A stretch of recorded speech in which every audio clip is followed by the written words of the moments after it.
बिस्मिल्लाहिर्रहमानिर्रहीम। अस्सलाम वालेकुम। This is Rana Shahzad with a new video on सिलोम। लास्ट वीडियोस के अंदर सिलोम का जिक्र हुआ था। इस वीडियो के अंदर हम सिलोम को डिटेल से पढ़ेंगे। इसके अलावा एसिलोमेट्स, सूडोसिलोमेट्स और सिलोमेट्स को भी डिटेल से पढ़ा जाएगा। सिलोम एक ग्रीक वर्ड है जिसका मतलब है कैविटी। ये कैविटी कहाँ पे मौजूद होती है ये जानने के लिए अगर आपने लास्ट वीडियो नहीं देखी जिसमें मैंने बॉडी ऑर्गेनाइजेशन का जिक्र किया था कि एनिमल की बॉडी या तो डिप्लोब्लास्टिक होती है या ट्रिप्लोब्लास्टिक होती है। ट्रिप्लोब्लास्टिक एनिमल के अंदर आउटर बॉडी वाल यानी एक्टोडर्म और इनर बॉडी वाल एंडोडर्म के दरमियान में ये कैविटी मौजूद होती है जो सिलोम कहलाती है। हमारे visual organs like heart, liver, lungs, kidneys, bladder वगैरह ये सारे ही इस सिलोम के अंदर मौजूद होते हैं। अब ये सिलोम बनती कैसे है? सिलोम बनने से पहले ट्रिप्लोब्लास्टिक ऑर्गेनाइजेशन को रिकॉल कीजिए कि ये आउटर बॉडी वाल है जो कि एक्टोडर्म है, ये इनर बॉडी वाल है जो एंडोडर्म है और इन दोनों लेयर्स के दरमियान थर्ड लेयर मौजूद है जो कि मेसोडर्म कहलाती है। ये मेसोडर्म स्प्लिट होती है, फट जाती है दो लेयर्स के अंदर और इसके फटने की वजह से सेंटर में एक कैविटी बनती है जो सिलोम कहलाती है। अब इस डायग्राम के अंदर देखिए ये वही मेसोडर्म है। ये मेसोडर्म स्प्लिट हुई, एक इसने आउटर बॉडी वाल बनाई, आउटर लेयर बनाई जो कि आउटर बॉडी वाल के साथ अटैच हो गई। मेसोडर्म की ये आउटर लेयर पैराइटल मेसोडर्म कहलाती है और एक इनर मेसोडर्म बनी जो कि एंडोडर्म के साथ अटैच है। ये लेयर विज़रल मेसोडर्म कहलाती है। इन दो मेसोडर्म की लेयर्स के दरमियान ये जो कैविटी पाई जाती है ये सिलोम कहलाती है और ये ट्रू सिलोम है, ट्रू बॉडी कैविटी है। स्टूडेंट्स याद रखिएगा, ट्रू सिलोम वो होती है जो दोनों तरफ से मेसोडर्म से कवर्ड हो। ये आउटर पैराइटल और इनर विज़रल मेसोडर्म के दरमियान ये कैविटी दोनों तरफ से मेसोडर्म से कवर्ड है, इसी वजह से ये ट्रू सिलोम कहलाती है। इसमें एक फ्लूइड भरा होता है जो कि सिलोमिक फ्लूइड कहलाता है। अब सिलोम की इंपॉर्टेंस क्या है? सबसे पहली इंपॉर्टेंस ये है कि सिलोम हमारे इंटरनल बॉडी ऑर्गन्स को आउटर बॉडी वाल से सेपरेट करती है। इसका सबसे बड़ा फ़ायदा ये होता है कि अगर हमारी बॉडी के ऊपर कोई भी मैकेनिकल प्रेशर अप्लाई होता है तो वो प्रेशर ऑर्गन्स तक नहीं पहुंचता, वो आउटर बॉडी वाल खुद ही फेस कर लेती है। सेकंड, इस सिलोम के अंदर सिलोमिक फ्लूइड होता है जो कि शॉक अब्जॉर्बर है।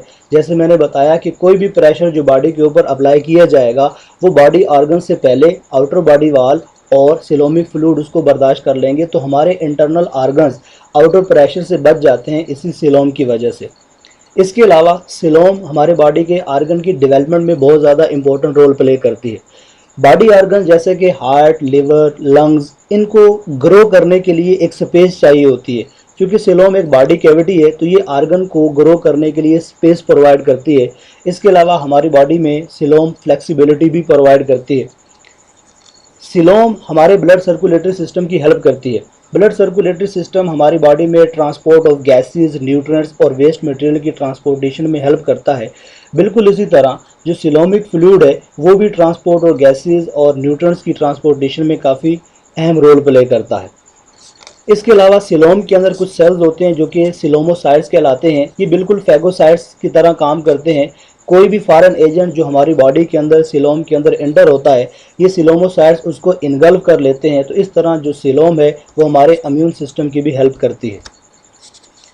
सिलोम का सबसे बड़ा फ़ायदा क्या है कि ये बॉडी ऑर्गन को अलाउ करती है कि वो मूव कर सके।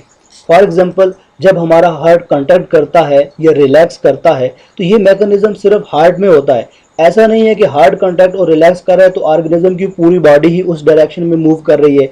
ये सिर्फ हार्ट के अंदर ही होती है और ये मूवमेंट सिर्फ हार्ट तक महदूद है, सिर्फ इसी वजह से कि हार्ट जो है वो कैविटी में मौजूद है। इसी तरह लंग्स के हवाले से भी यही है। जब हमारे लंग्स इन्फ्लेट या डिफ्लेट करते हैं तो ये मूवमेंट सिर्फ लंग्स के अंदर होती है, हमारी पूरी बॉडी लंग्स के साथ मूव नहीं करती।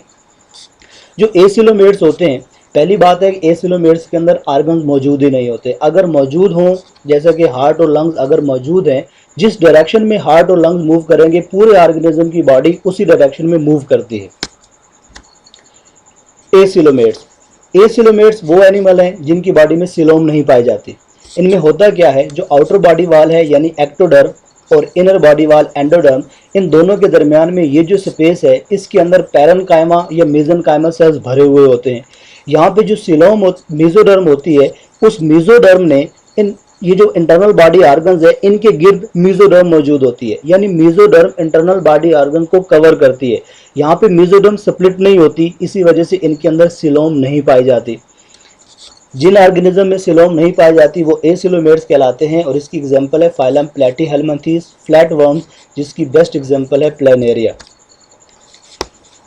एसिलोमेट्स के अंदर स्पेशलाइज्ड ऑर्गन सिस्टम मौजूद नहीं होते। जैसा अभी मैंने आपको बताया कि ऑर्गन की डेवलपमेंट के लिए स्पेस रिक्वायर्ड होती है जो कि सिलोम प्रोवाइड करती है। एसिलोमेट्स के अंदर सिलोम होती नहीं है, इसलिए प्रॉपरली ऑर्गन्स जो हैं वो डेवलप नहीं हो सकते। डाइजेस्टिव सिस्टम होता है सैक लाइक है, एक ही ओपनिंग होती है जो माउथ और एनस दोनों का काम करती है। एक्सक्रीटरी सिस्टम इनके अंदर वेल डेवलप होता है फ्लेम सेल्स की शक्ल में। इन मुख्तलिफ जो सिस्टम इनके अंदर पाए जाते हैं इनकी डिटेल हम तब पढ़ेंगे जब हम फाइलम प्लेटीहेलमिंथेस को पढ़ेंगे।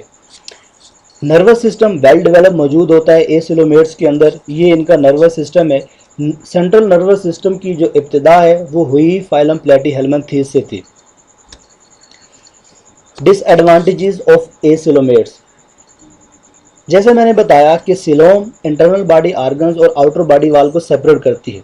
एसिलोमेट्स के अंदर सिलोम नहीं होती, इस वजह से जो इंटरनल ऑर्गन्स होते हैं वो आउटर बॉडी वाल के साथ अटैच होते हैं। तो जैसे ही बॉडी के ऊपर कोई प्रेशर अप्लाई किया जाता है तो वो प्रेशर इंटरनल बॉडी ऑर्गन्स तक भी पहुंचता है। सो एसिलोमेट्स के अंदर इंटरनल बॉडी ऑर्गन्स को आउटर प्रेशर से डैमेज होने का चांसेस जो है वो काफ़ी ज़्यादा होते हैं। इसके अलावा स्पेस जो है वो बॉडी ऑर्गन्स की मूवमेंट और डेवलपमेंट के अंदर हेल्प करती है। एसिलोमेट्स के जो ऑर्गन है वो टिश्यूज़ के अंदर मौजूद होते हैं। ऑर्गन की डेवलपमेंट नहीं हो पाती क्योंकि स्पेस नहीं होते, और जैसे ही इनके ऑर्गन मूव करते हैं पूरी की पूरी जो बॉडी है ऑर्गेनिज्म की उसी डायरेक्शन में मूव कर जाती है। फिर जैसे मैंने पहले बताया कि ऑर्गन की डेवलपमेंट के लिए स्पेस चाहिए, एसिलोमेट्स के अंदर स्पेस नहीं है, इसलिए इनके अंदर स्पेशलाइज्ड ऑर्गन सिस्टम जैसे कि सर्कुलेटरी सिस्टम वगैरह भी मौजूद नहीं होते। सूडोसिलोमेट्स, सूडो का मतलब होता है फॉल्स, सिलोम का मतलब है कैविटी, फॉल्स कैविटी। कुछ ऐसे एनिमल होते हैं जिनके अंदर बॉडी कैविटी तो पाई जाती है लेकिन वो बॉडी कैविटी ट्रू नहीं होती, वो ट्रू सिलोम नहीं कहलाती। जैसे पहले बताया गया कि सिलोम, ट्रू सिलोम वो होती है जो दोनों तरफ से मेसोडर्म से कवर्ड हो। जैसे कि आप इस डायग्राम में देखें, ये कैविटी है, इसके आउटर साइड पे भी मेसोडर्म है, इनर साइड पे भी मेसोडर्म है, तो ये सेंटर में जो कैविटी ये ट्रू सिलोम है। लेकिन सूडोसिलोमेट के अंदर क्या होता है, ये आउटर बॉडी वाल है, इनर बॉडी वाल है और ये थर्ड लेयर है जो कि मेसोडर्म कहलाती है। अब ये यहाँ पे कैविटी तो मौजूद है लेकिन ये कैविटी मेसोडर्म और एंडोडर्म के दरमियान मौजूद है, और ये कैविटी सिर्फ एक ही तरफ से मेसोडर्म से कवर्ड है, ये अंदर वाली साइड से मेसोडर्म से कवर्ड नहीं है। तो इस तरह की कैविटी जो दोनों साइड से नहीं बल्कि सिर्फ एक ही साइड से मेसोडर्म से कवर्ड होती है वो सूडोसिलोम कहलाती है। अब ये सूडोसिलोम बनती कैसे? सबसे पहले तो सिलोम के अंदर रिप्रोडक्टिव सिस्टम और एक्सक्रीटरी सिस्टम डेवलप होते हैं। सूडोसिलोमेट्स के अंदर जो एक्सक्रीटरी या रिप्रोडक्टिव सिस्टम की डेवलपमेंट है उनका सिलोम के साथ या कैविटी के साथ कोई लेना देना नहीं है। सेकंड, सूडोसिलोमेट्स के अंदर ये कैविटी ब्लास्टोसील से बनती है। अब ब्लास्टोसील क्या होती है, जब जाइगोट बनता है तो उस जाइगोट में फर्दर डिवीजन होती है, फर्दर डिवीजन से 8 सेल स्टेज आती है जिसको मरूला कहा जाता है। फिर मरूला के अंदर फर्दर डिवीजन होती है तो एक बॉल ऑफ सेल बनती है जिसे ब्लास्टूला कहते हैं। इस ब्लास्टूला के अंदर यहाँ पे एक कैविटी बनती है, इस कैविटी को ब्लास्टोसील कहते हैं। और इस डायग्राम के अंदर ये जो आप कैविटी देख रहे हो, ये कैविटी मेसोडर्म की स्प्लिटिंग की वजह से नहीं बनी बल्कि ये कैविटी उस ब्लास्टोसील की वजह से बनी है, इसी वजह से ये ट्रू सिलोम नहीं है। वो एनिमल जिनके अंदर ट्रू सिलोम नहीं पाई जाती वो सूडोसिलोमेट्स कहलाते हैं। इसकी एग्जांपल है फाइलम नेमाटोडा, एस्केलमेंथीस, आम इनको राउंड वर्म्स कहा जाता है। सिलोमेट्स, सिलोमेट्स वो होते हैं जिनकी बॉडी में ट्रू कैविटी पाई जाती है जो कि आउटर बॉडी वाल और इनर बॉडी वाल के दरमियान में मौजूद होती है, और ये मेसोडर्म की स्प्लिटिंग की वजह से बनती है। जैसे मैं आपको पीछे कई बार बता चुका हूँ कि मेसोडर्म आउटर लेयर यानी पैराइटल मेसोडर्म और इनर लेयर विजिबल मेसोडर्म में स्प्लिट होती है तो बीच में कैविटी बनती है जो कि सिलोम कहलाती है, और ये ट्रू सिलोम है because it is lined by mesoderm from both sides. इसमें फ्लूइड भरा होता है जो कि सिलोमिक फ्लूइड कहलाता है, उसके फंक्शंस भी आप लोग पढ़ चुके हैं। जिन ऑर्गेनिज्म में सिलोम पाई जाती है वो सूडोसिलोमेट्स कहलाते हैं, और इसके अंदर फाइलम एनिलिडा से लेकर कॉर्डेट्स तक आते हैं, यानी phylum Annelida, Mollusca, arthropoda, Echinodermata, Hemichordata और कॉर्डेट्स वगैरह इसमें शामिल हैं।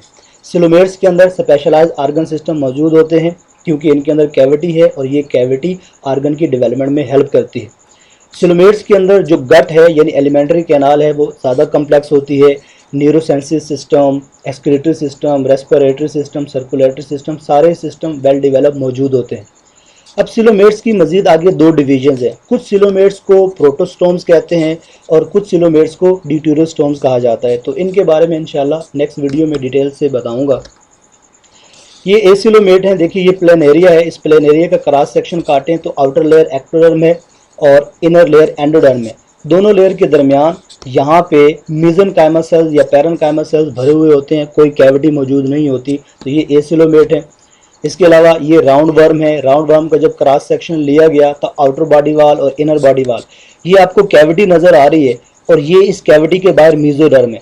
तो आप देखें कि ये जो कैविटी है ये मेसोडर्म से लाइंड तो है लेकिन सिर्फ आउटर साइड से, इनर साइड से नहीं है। तो इसलिए ये जो कैविटी है ये फॉल्स सीलोम कहलाती है।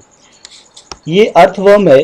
अर्थवर्म का जब क्रॉस सेक्शनल लिया गया तो आउटर बॉडी वाल और इनर बॉडी वाल, ये देखिए ये कैविटी मौजूद है और आप देख सकते हैं ये जो येलो कलर की लेयर नज़र आ रही है ये मेसोडर्म है।